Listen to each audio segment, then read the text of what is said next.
Welcome back, everybody, to the Hannibal TV. I have with me today Dr. G. Dr. G is a clinical and forensic psychologist. Some of you may have seen him if you're like my wife and you're always watching Law and Crime, or if you're watching Court TV and some of these other channels. You may have seen him on there giving his analyses of different cases that have been out there, especially some high-profile ones. But he's on drgexplains.com. He's also got his own YouTube channel, Dr. G Explains. And he's been jumping into some of the topic recently, so we wanted to have him on and go ahead and introduce anything you want to add there, Dr. G, that I missed. Yeah, well, I really appreciate you having me on. I do typically cover lots of true crime, politicians. I cover a little bit of everything, talk a lot about body language. And yeah, recently I've really been talking a lot more about UFO whistleblowers, and it's just such a fascinating subject to me. I'm really starting to dive into it, but I'm loving it so far. Awesome. Yeah. And I mean, that's, that's the amazing part of this is that and I hear you talk about it, right? It's so different, the law and crime aspect of it. And then when you come over here into ufology and you start listening to whistleblowers, right? Because you find a lot of the ones that you do, the deception detection type work on in law and crime, I think you even say 99% of the time they're lying, right? But it seems like, are you somewhere around 2 for 2 so far that you don't feel like they're lying, as like Lazar and Barber, the ones you've been listening to? It's fascinating, right? Yes. So basically, true crime is where, I mean, that's really where my career is, because as a forensic psychologist, I for better or worse, I live and breathe a lot of the true crime stuff. So I actually work in that field. So I'm used to people lying to me all the time. That's a big reason I got into body language. It's everybody I talked to, worked with, analyzed was lying. And I gave a lot of assessments. And so I would have objective measures that would say, yes, this person's lying. And the more I got interested in learning body language and deception and all of these things, the more I started branching out a little bit beyond what my specialty is, because people wanted to know, well, is this person lying? Is this person lying? So I said, well, let's start looking at that. Bob Lazar was the single most requested video I've had for like 2 years. And I kept resisting it because I was like, I don't know if anybody's really going to care that much. People request it, but maybe it's just a handful of people. Turns out people really are interested in that. And I was fascinated when I started watching Lazar. It was like, I can watch, I do a lot of analyses of serial killers, which are famously good liars. Serial killers are great liars, but they all have tells. When I watch them, I can still tell you when they're lying. Bob Lazar didn't have any tells. If he's a liar, he's a hell of a good one. So, yeah, I heard you say that he would be the best liar ever, right? Absolutely. If that were the case. Absolutely. If he, yeah. And so the two that I've analyzed have been, I'm trying to go sort of in order of the requests that I get. Jake Barber was another one, a fascinating story. And I analyze specifically the body language. I'm not analyzing the content of what they're saying, because on its face, for anybody that's familiar with Jake Barber and what he's talked about, it sounds crazy. Like the things he says sound wild. So if I was just going based on what he's saying, I try to be neutral. I try to ignore the content, because if I'm focused on, well, the content of what he's saying doesn't sound real, so he must be lying, I do none of that. It's purely based 100% on the body language that I'm looking at. Yeah. Well, and I mean, I think that's one of the things with ufology. I mean, as you dive into it, how long have you been following the subject, or what got you pointed in the direction of looking at those two? So, I mean, I've had a casual interest in it for a long time. I think like many people do, but I haven't been properly into UFOlogy or ufology until fairly recently. Until people started insisting I do Bob Lazar, I really wasn't paying that much attention to it. But I just got curious because it kept coming up so much. I was like, there's got to be something here to this. Why does everybody keep asking for this? Well, what's your take so far? I mean, what's your take just generally in the, ufology, if we just want to use that nomenclature for it? Like, what's your take on it so far? Like, so far, I'm finding, well, first of all, I'm running into a lot less lying and deception that I have in true crime, which fascinates me, because I'll tell you my expectation versus what I found. My expectation would be that I would run into people that I thought were probably mentally ill or something like that for some of them, which it just sort of assumed that at a baseline. And if they were, I wouldn't cover them. Just so you know, my rule is like, if I watch something and I'm like, that person's probably delusional, I'm not going to cover it. It would feel exploitative to me in that sense. That's fair. Yeah, I can talk about it in true crime because mental illness in that sense plays a part into it. So it's different then. But when it comes to this, I'm like, I just wouldn't cover it. I wouldn't be deceptive in that way. I just literally would just not do it. And so, but what I'm finding so far is that there are a lot of people that are very honest, that are very earnest in what they've experienced, and they want people to hear about these experiences. It's fast. Not everybody. And there are definitely people we'll talk about that I do not think are telling the truth, but a shocking number of percentage of people show signs of honesty. It's just very, very surprising to me. And it's a complicated subject for sure. But do you feel like as you get into this, some of these people are coming from defense backgrounds or they worked inside the military and things like that? Have they been through some type of training on how to deceive someone like you? Some of them may have been. I mean, that's possible. It's harder to do than you'd think, though. The subtle body language. I mean, if it's not impossible that somebody could really be skilled at it and sneak by on that stuff. I mean, it is possible, but it's so much harder to fake body language than you would think. I mean, there's a reason that certain actors are thought of as being so good because it's just very, very difficult to get in that headspace. And all of us get exposed to fake stuff online every day. If you get on social media at all, you can tell within like a second if something's a setup, right? I mean, most people just aren't good actors. But as far as somebody's trained by the military, I mean, they could be. I mean, that's possible. So it's not foolproof. Yeah, 100%. And I think that's what I wonder about with some. Yeah, I think that's what I wonder about with someone like Jake Barber is, could there be the potential there?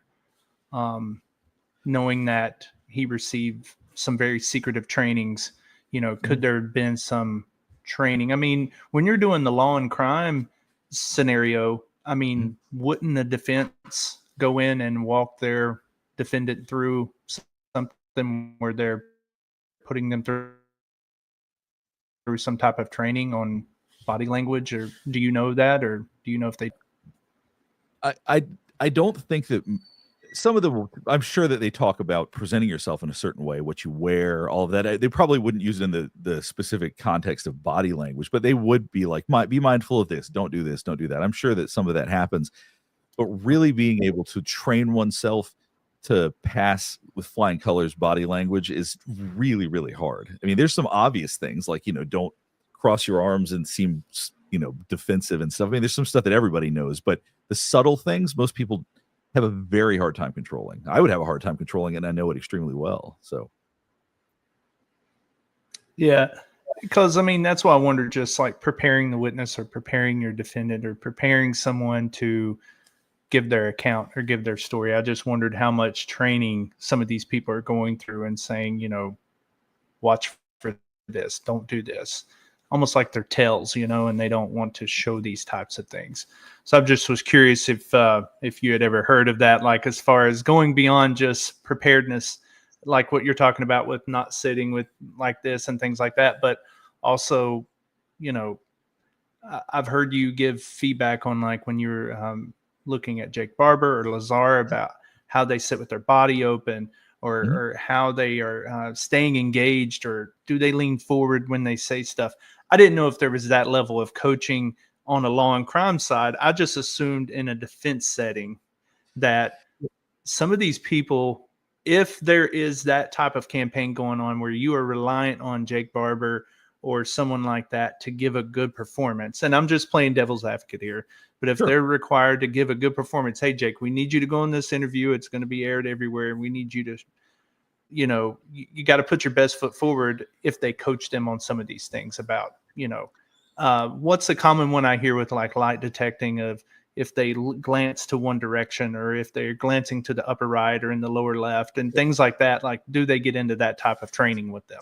Some people might. That specific stuff, like which direction you look, the research shows that that's pretty unreliable. So I actually don't. I look at whether or not somebody's looking away, but what direction and stuff I don't pay attention to. But there are other people that do. So there are different body language experts that disagree with me on that. But I actually don't pay attention to that type of detail. But yeah, you definitely could get that more so than just getting training. You'd have to get really good at controlling your emotions, because that's what reading body language is it's emotional leakage. So if you're feeling something and you know how to hide it, then you might be able to get one by on somebody. But it is hard, because even not moving, even stopping showing body language can be a telling thing, because our brain, with the freeze, flight, and fight response, if you've ever heard of fight or flight, I can't talk.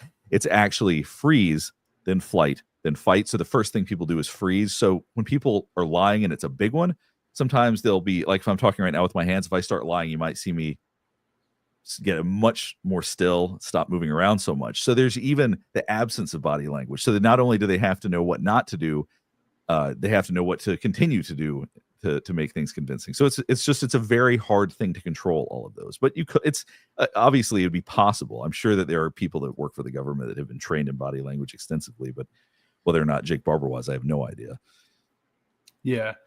Well, and it's just some of the statements he's made about, and this is where I was asking you questions about what your exposure was to ufology, because there's so many dichotomies. So I didn't know if you knew all the politics that were out there with ufology. There's all these different camps. So what I've been trying to do is to keep myself relatively neutral so that I don't have any biases as I go through and analyze these things. So there is a lot I don't know, and there's part of that that's intentional. I'm curious about some things, but I'm not trying to find out who do people like, who do they not like. Like that part of it I'm pretty good at staying neutral, but I don't even want to know for everything that I do. It's not that I can't talk about it, but I try to stay to not get too deep into some of this stuff. Yeah. Well, and that's where we try to come from on this channel as well. So I completely understand that. Can you tell us who you would be looking at next? Or you were talking before we came on about some people that get requested a lot for you to do. So the big request right now, Matthew Brown is one that I've been getting a lot of requests for, because he did a recent interview on Oh, that's a good one. The Weaponized podcast. I haven't watched it yet, but I've reached out to the Weaponized podcast to say go for it. It's all good. So I'm gonna analyze that. But I haven't watched. That's a good one. I hadn't thought about that one. So well, hopefully it'll be interesting. One that I've gotten requests for is Dan Burish, I think that's how you pronounce his name. He's David Grush. No, not David Grush. This guy's different. I've done David Grush actually. He was the first one I did. I did him about 2 years ago. Yeah. No, this guy's name is Dan Burish, and he's somebody that apparently is kind of divisive, like Burisch, maybe that's how you spell it. But people were emailing me saying, "Hey, could you look at this guy?" And I watched a few minutes of that, and I was like, "I don't believe a word this guy's saying." So this will be one where I am telling you entirely that this is. I will show exactly why I don't believe anything that he's saying about you, any of the things that he's experienced. Awesome.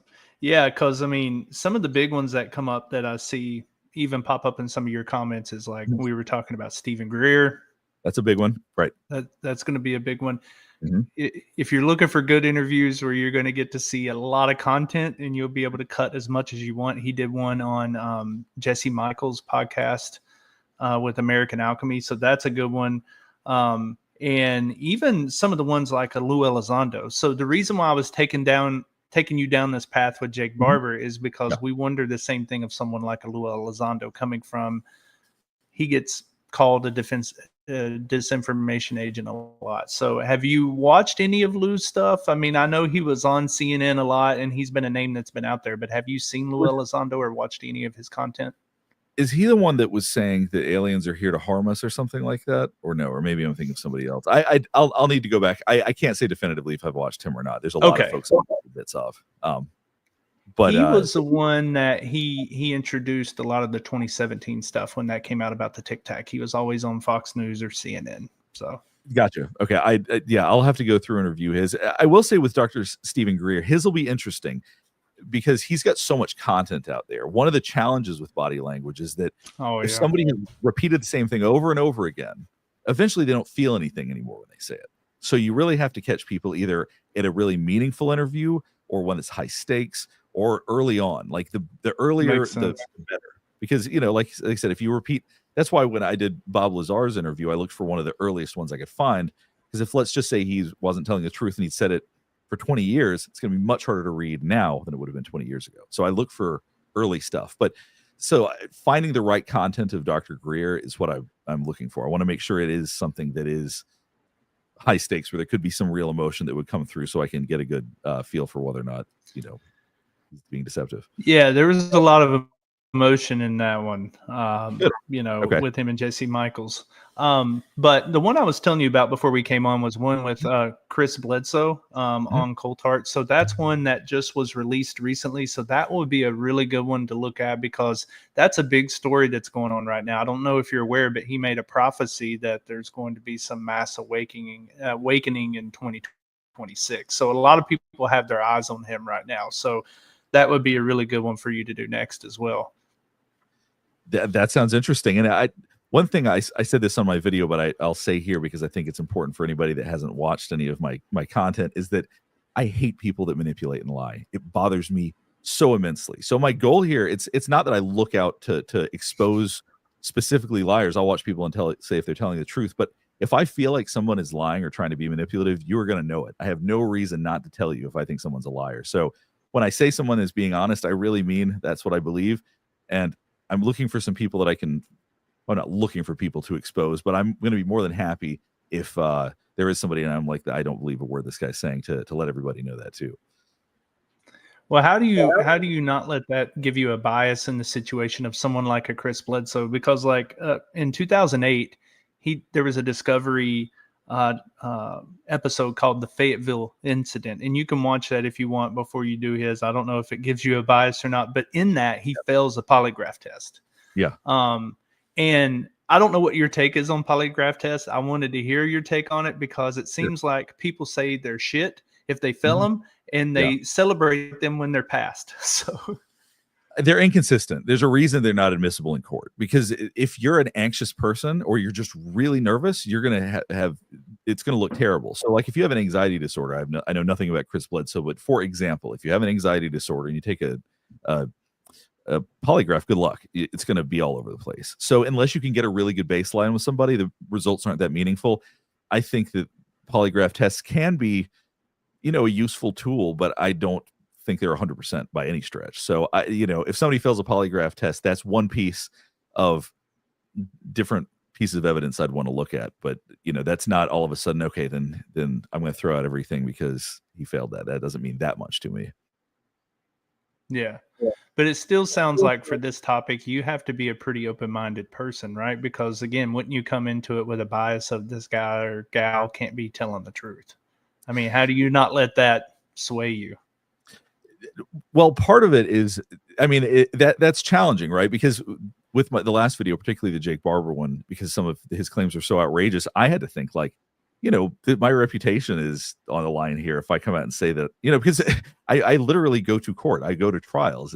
No doubt that and I don't really care. My conversations about this kind of stuff, it will definitely get used against me. Say, hey, this guy talks about UFOs and people that, believe in this and that. So like, I even question myself, how do I feel about telling people that I don't think this person is lying? So yeah, but my goal more than anything else, I care so much about telling people what I see and being neutral that I'm able to pretty much block all that stuff out. I mean, that's kind of what I do for a living because I do a lot of therapy.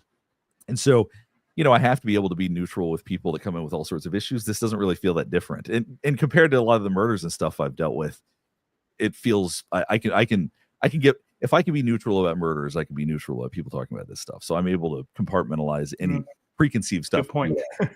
So yeah. Well, and I mean, it's the part of it where that's where we struggle in this community. Those of us that are covering the topic is because we have preconceived bias against these people because of past events. There's a history, a deep, deep history. That's why you're getting so many comments about Dr. Stephen Greer. When we did a big Dr. Stephen Greer episode here on Hannibal, it was one of our top viewed because he's such a highly polarizing person. So I think that's why you're getting so many of those type statements.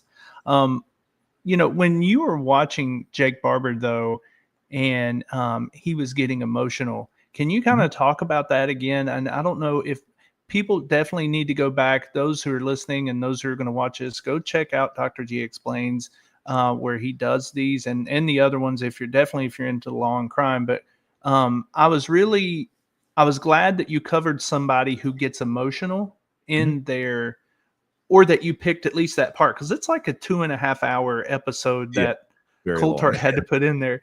Yeah. So you cut out the best part, though. You got the part where he gets emotional, and I'm so appreciative you did that. But I think you make a statement in there that it is extremely hard for people to cry and do it genuinely, right? If you watch a lot of trials or watch any trials, you get the benefit of watching people try to fake cry all the time. Because that's a big part of like psychopaths and people who lie. They manipulate. So they want to fake cry. So I see people doing fake crying constantly. It is so hard. The nuance that comes with actually feeling deep emotion, whether or not you want to hold it back, you let a little bit out, like going through that process, there's a genuineness and a nuance to it that is exceptionally hard to fake. Jake Barber's seemed authentic, 100% authentic. Whether or not you believe what he said is accurate, that emotion was real and he felt something. You could say, well, it was all in his head or whatever. I mean,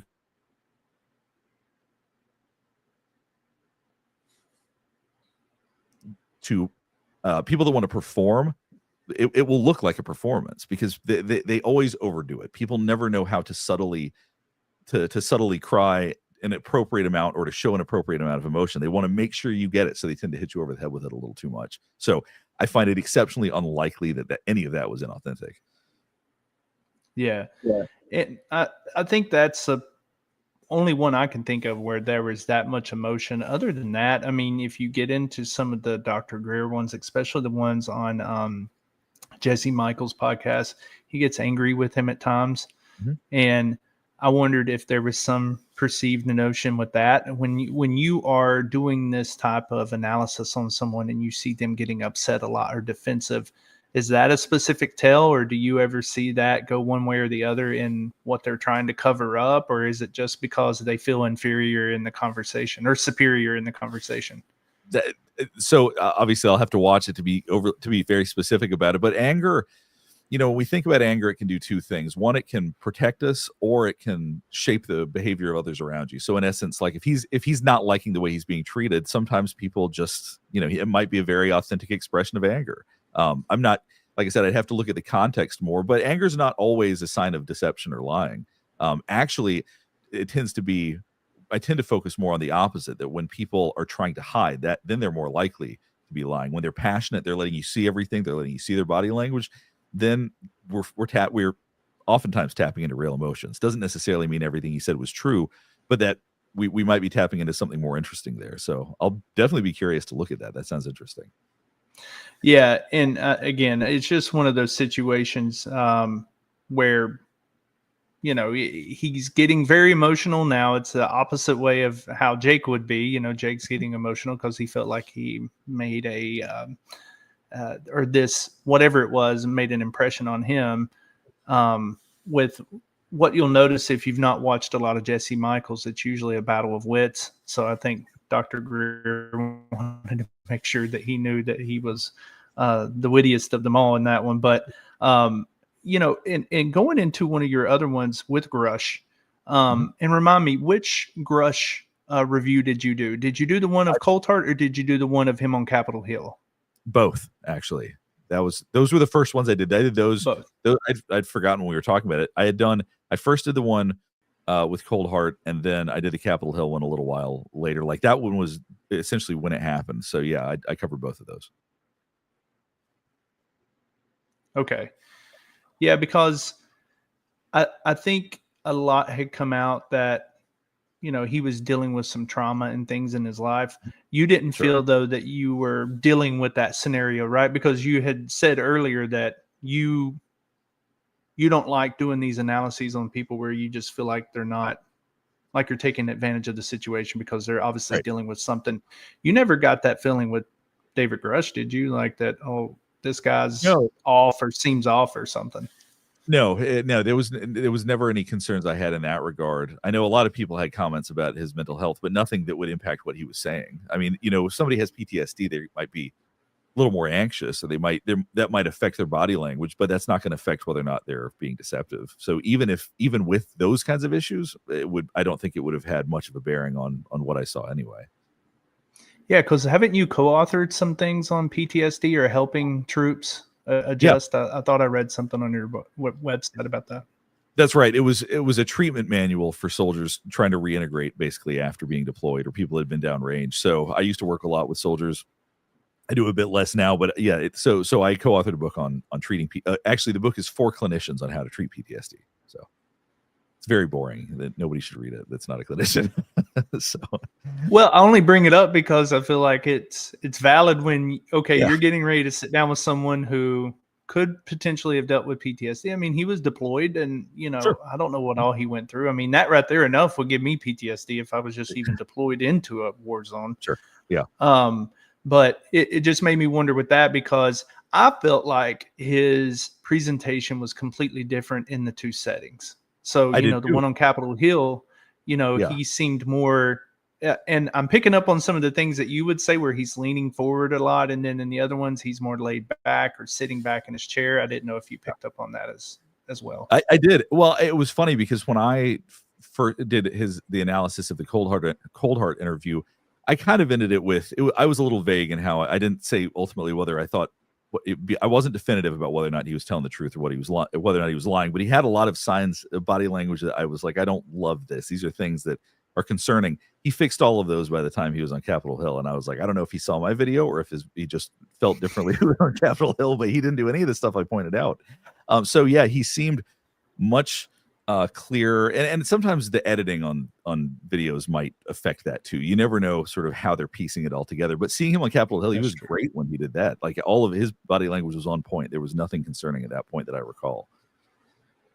Yeah. And I mean, I guess how you compare the two whenever you're dealing with, you're under oath in one, and the other one, it's more laid back. And to your point, that's a great point. I didn't think about that. The edited nature of one, where they're piecing things together, can, make you seem completely different. But does that change your analysis at all? Like, if you're looking at somebody, so say, for example, you're listening to Grush in a relaxed environment, and then you're watching him on Capitol Hill, does that sway you to believe him more or less? The Capitol Hill situation there's so much pressure there. And I will say that so I tend to lean towards that being actually more meaningful, because it's just like when I watch somebody in an interrogation or in court versus when they're doing an interview, because I've seen people that have been on 2020 or whatever, and then you watch their interrogation. The context is so different. You can definitely rely more on the real, true high pressure situations. There was one thing in the Ross Coldheart interview that bothered me, and still does. There's just something about it that doesn't sit well with me, where he's talking about it and he says that it's true and he shakes his head no. Typically, we nod and shake our heads on accident all the time. If we're saying like, no, that didn't happen, you'd be surprised at how oftentimes people will subtly say like, no, their head, yes, it did, even if they're saying no, or they'll say no, or they'll say yes, and they'll be doing this. He did it so emphatically. Sometimes people shake their head for emphasis, but it didn't look like that. So it bothered me immensely when he said it's true and he did this. I was like, I was a real sticking point for me. But but as I often say that I don't look at one piece of evidence. I look at converging lines of evidence. I need a lot of evidence. Like, I'm not going to take one thing and just say, just based on this one thing, I'm throwing out the rest. It's all bullshit. But there was just something about that was so emphatic. I had a hard time with that. But a lot of his body language outside of that has been pretty solid. So I might actually go back and reanalyze some of that and just sort of take a second look at it, because people like his stuff so much. Well, do you look at any of the other emotional triggers, such as sweating, as a big tell? I don't pay a ton of attention to that. Actually, now that I think about it, because I don't see it a whole lot, I guess, so I guess it could be meaningful, but it's not something I run across a whole lot. Yeah, because Nixon used to sweat a lot. Yeah. I wanted to bring that up is because when Lazar did the Joe Rogan podcast, he was sweating. He was saying he was dealing with a headache, and he seemed very nervous. I don't know. Did you see him on Rogan? I've watched little bits of that. I haven't analyzed it because I don't know how aggressive Rogan's people are when it comes to like using their content. So I just haven't. That's the only reason I haven't covered it, actually. But people, I had a lot of comments about that, saying, "Oh, well, he's having migraines," or making fun of him, saying, "Well, that he's lying because of this and that," which as someone who, I don't even like saying the word migraine because I get them sometimes, and I couldn't do a full interview if I was having one. So if that's real, then you don't want to make fun of it. I've been no, there too. yeah. So I'll take a look at that one at some point. But there could be alternate explanations for some of those things. Yeah, because it's not just they're sitting up, sitting forward, leaning back, being open, things like that. I'm wondering about some of the fidgetiness, and again, it could be the setting if he is getting fidgety, that's where I try to give some difference in, like, okay, if you're in a setting where they're going to edit it together, it's just like having someone on here. We're live right now. If I told you we're going to record this, we may act completely different. I don't know. You may think, okay, well, if I say something stupid, maybe he'll edit it out for me. I don't know if that's what's going on in their brains, but you could just tell that it was high stakes when he was in front of Rogan, because he knew that was going to be his biggest.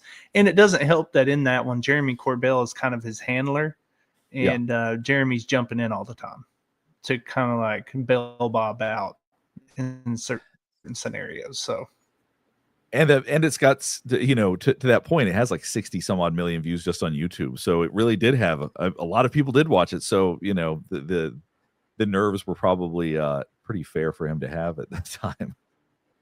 Yeah. So what would you say is probably the most challenging review you've ever done, or analysis? I mean, it wouldn't be in ufology, would it? I mean, is it more of a law and crime where you just cannot get a read on somebody? I mean, I know you talk about John Wayne Gacy and stuff like that, but those are fun, though. Like the serial killers are fun because they're they have their own sort of weird tics, and they tend to do the same thing over and over again. So people always say, well, hindsight's 2020. Of course you can tell that they're, that they did it, or that they're lying or whatever. But I talk about a lot of people that are in the midst of trials, or that have not, or people who have just done interrogations and those kinds of things. As far as the toughest one that I've done, the ufology stuff, like talking about somebody being truthful is easy. So far, it's actually been the easiest stuff I've done, because I'm just, it's the only hard thing about it is trying to like make sure that the content is interesting, saying, yeah, he's still telling the truth, basically. But as far as, so, okay, here's the toughest one I've done. I did one on this guy who's currently getting ready to go to trial, and they used that my video as reasons why they shouldn't have cameras in the courtroom. So after that, I did another video anyway, and that one was hard to try to thread that needle, because I was like, I know they're watching this, and I know this guy who may or may not have killed 5 people is watching it. So that one definitely, it was one that I gave more thought to. That trial is coming up in like October or something. It's a pretty high profile one, and I really made them angry. So oh wow, yeah, because I mean, I was watching yours, a situation that happened in between me and you, right? I'm in Carolina, you're in Georgia. Alex Murdaugh, I mean, and that was one that all of us were captivated on. I don't know about Nationwide. I knew Nationwide, it made documentaries, Netflix and stuff like that, but here in the South, that was a big deal. And again, speaking of someone who is emotional, he was emotional the whole time on the stand, right? So I mean, it's just like, does this help him? Is that just real emotion of he's feeling bad about what he did, and it's finally coming out on the stand? I mean, how did you read that? So he tried really hard to squeeze tears out and couldn't do it. That's what I recall, is that he would constantly try to cry, and he would just make all these noises and drool and all this and nothing, and he couldn't get anything out. So and I think most people, or a lot of people, noticed that too. So yeah, he tried his best. There are different kinds of psychopaths, and some of them are manipulative in that way. Some of them are entirely emotionless. He was the more sort of highly emotionally expressive type. It just didn't work out well for him. Yeah. That was a tough one. I knew people that were in the that's from the low country, and I know lots of people in Savannah, so I actually knew people that were in the gallery. So I know that one well. Yeah, I figured you would. You would, because of it being regional. Yeah, I mean, so I'm glad you brought that up, though, about like going back to ufology and Bledsoe and the lie detectors and things like that. So I didn't know if you knew that Lazar had been through one as well. I didn't know that. A lie detector test. Mm-hmm. Yeah, and but they also get into this, and you having a background obviously in psychology and everything else, like uh, what do you make of this like hypnosis type work? Because I think they did that with Lazar and trying to go back through, and I'm seeing them do that a lot in ufology. And I don't know if you've watched that, because they're starting to film these as well, and they're starting to Yeah. show um, different people who were experiencers or having situations, and they take them back through a regression to where they can, tap back into whatever emotions they felt at the time. And I didn't know if what your take was on that, but it seems to be an area that we're kind of getting into in ufology, where um, this thing like with Jake Barber that you heard about, psionics, and getting into like remote viewing and where the mind can take you and things like that. But I'm starting to notice more and more where they want to put people back into these scenarios where they do this hypnosis type work. And I didn't know if you just had any opinion on that, like if you start seeing that as a formal analysis. Hypnosis is a tricky one, because that's part of my training when I got my first master's degree. Was, part of that is learning hypnosis. A lot of it's useful for relaxation and those kinds of things, but as soon as you start exploring memories with hypnosis, it gets to be very tricky and very complicated. As a clinician, because obviously this is just part of what I do, I would not personally encourage hypnosis when it comes to those kinds of situations. I think that gets into some parts of the mind you might, it's a little too delicate for me to think that that's a good idea personally, but I'm pretty conservative when it comes to that stuff. Yeah, I personally would stay away from the hypnosis when it comes to those things. Yeah, and a lot of it is trying to, again, tap back into some feelings or emotions, or walking them back through step by step of a past situation. And I noticed that they did that with Lazar as well. I don't know how much credence I give it, but I didn't know, people from your community, do they give it any weight when they start seeing that type of thing? What we found out back, I think this was back in the 70s or 80s, there was research that showed that we can accidentally create memories very easily in hypnosis. Oh, so yeah. unless you have somebody that's really, really good at what they're doing, if you're talking about, do you remember this, or do you see this, or if you give them any influence at all, you can literally create memories for people through hypnosis. So you've got to really know what you're doing in that front. And so that's, it's not that it couldn't be useful. I just think that it's too precarious but yeah, I think many people in my field would probably agree with that assessment. Most would probably be like, yeah, you probably should stay away from the hypnosis stuff. Because when it comes to working with trauma, I don't do hypnosis either. Some people are very big on it. I'm not. I think that there's just, the mind is too fragile to mess around with some of those things. Yeah, and I think that's where it's going to be tricky for you a little bit in ufology, and not from your analysis. I think it's from the idea of some of these people may actually believe what they're saying. So with Chris Bledsoe, for example, he's seeing orbs, and we don't know if people are messing with him. We're in the community, we're trying to figure out. He's talking about having friends in the CIA and in the military. Are these people flying things from bases that are near him over here in Eastern North Carolina, flying drones by his house, and it's messing with him? So, if you were to do an analysis of him and you look and you go, yeah, I actually believe this guy he's believing what he's saying. It could be more of a government deception thing. And that's where there has been case after case of this, where you would talk to somebody and they're going to tell you the truth as they know it, but they were actually part of some government disinformation campaign. There will be another one for you that you'll need to look into. If you look into Rick Doty, Doty, he has been in some people have been documentaries, and he actually said that he did some work for the Air Force and like things like that. So that. Oh, you have heard that one, the Rick Doty one? People have been emailing me about that. I'm not familiar with it in that sense, but I know I've been getting requests about that specifically. So that'll be a big one, because he's known for deception somewhat. Not as far as what he's saying, but as far as what his background is in, disinformation and deception. So Yeah, we'll definitely send some more comments your way, and on the videos. And I'm glad you're reading the comments. It sounds like you're already seeing some of the names we're throwing out there to you, because I'm one of the fans that's watching it. And we're constantly throwing out some names, trying to see who we can get you to analyze next. You know, before we let you go, any questions you have for the UFO community? Is there anything like that stumps you that maybe we can help you with? Is there something that you've come across in ufology where you're like, what the heck is this all about? Well, one of the things I get curious about is that there's so many like whistleblowers where what they say conflicts with each other. Like, do you sort of have the people that you're like, okay, all of them, this seems like the most realistic like group here, or like, are there people for people that are really into it, I just wonder how you parse apart who you trust and who you don't. Yeah. And that's the hard part. It really is. When someone, and we harp on this guy a lot here, Chris Bledsoe, but I'm using him as an example. He's, you and me being from the South, he's our next door neighbor.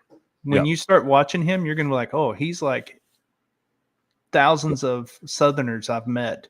Sure. He'll do anything for you type people. So immediately, that's why I was asking you about bias earlier, is because you immediately want to believe him.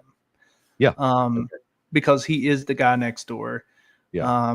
He'll feed your fish while you're away. He'll, take your garbage out for you while you're on vacation. He's going to be that kind of neighbor. Yeah. And so that's where it makes it really hard. And that's where we're trying to figure out, is he being deceived, or is he actually telling the truth as he knows it, or is he doing the deceiving? So it is tough. I know a lot of people really jump in on certain subjects and they really believe it. I think the ones that I tend to watch more are the people like the 2017 with Commander Fravor. When you take someone, and I think about it just like court, right? If I were to present Commander Fravor in court, how would he do? He would be an outstanding witness, right? Because he's a Top Gun pilot, impeccable service history, and all these great things. And, he's never had a bad history of anything. And, now he tells a story as a trained operator in the sky of seeing something. So for those of us, when we watch that, it's hard not to believe him, right? And hard not to, and it's just because of if I was sitting up there in court and, on the jury, if I would be listening to him give his testimony, it'd be hard not to believe, right? So I just kind of apply it that way. So, now, if I remember, was he one that also testified with Grush and then Graves? I think there were 3 people that testified together. He may have been one of them, or maybe not, but I think I analyzed all 3 of them, and all 3 of them seem to be pretty consistent. Yes. Yeah. Graves was the F-18 pilot on the East Coast here with us in Virginia Beach. And then Fravor was the F-18 pilot off San Diego. And he was part of the 04 Nimitz case.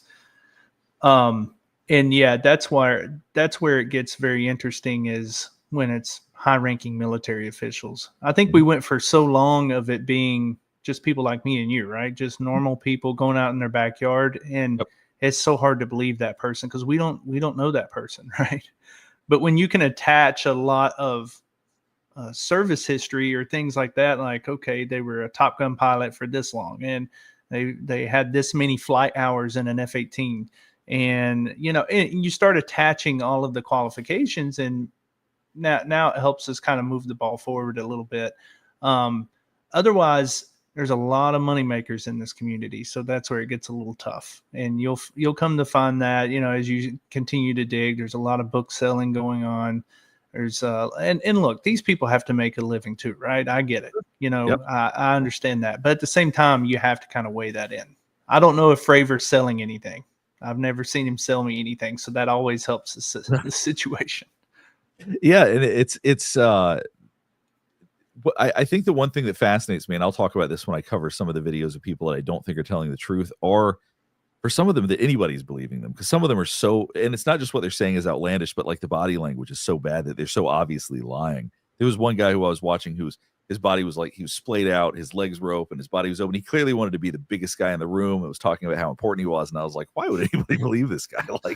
Like it's just amazing to me that some of the folks that talk about these things. But I'll provide my analysis, and people may say I've been fooled, and maybe people will agree with me, but we'll see. Yeah. Well, any other questions you got for us? That was a good one. Okay. I'm trying to think. I mean, one of my big questions obviously is going to be that I do want to know sort of who, and you've told me some of them, but I want to know more in terms of the comments. I'd love to know more of the people you want me to analyze, because I'll analyze anybody. There's nobody that feels off limits in that regard. I don't analyze anybody under 18. That's the only thing I don't do, because there was one person in Vegas actually who had claimed to have seen an alien in their backyard or something like that, and people have been asking me to do that, but I think he was like 15 or 16, so I didn't want to. But beyond that, I'll analyze anybody. Yeah, and another interesting one would be if you go to look up Dr. Stephen Greer's National Press Club events. Okay.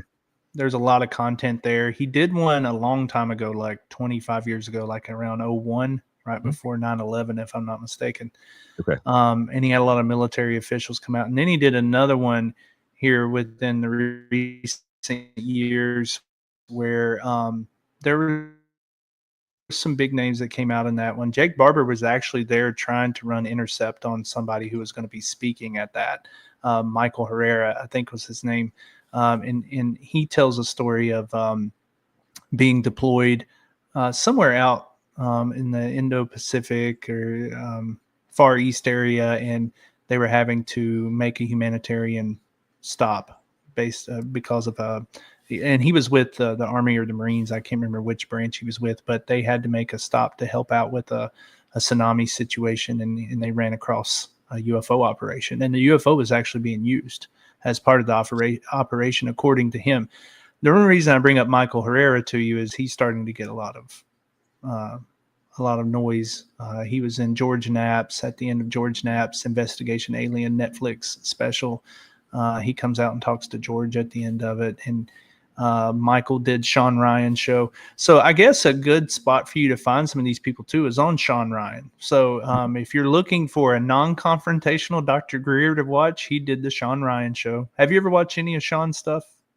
I have not. No, I'll check it out though. Yeah, Sean has some pretty good stuff out there. He had Dr. Greer on, and then after Dr. Greer, he had all of the people from that press club event. So he did Michael Herrera, he did Eric Hecker, and I think he did a gentleman named DC Long that was here in North Carolina.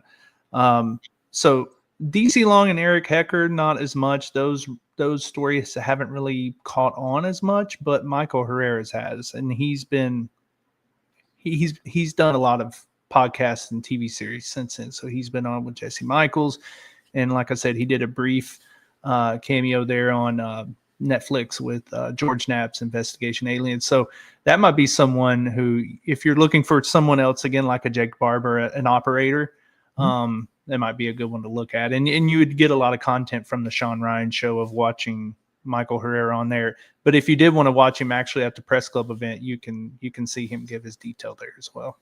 Cool. I'll check it out for sure. Yeah.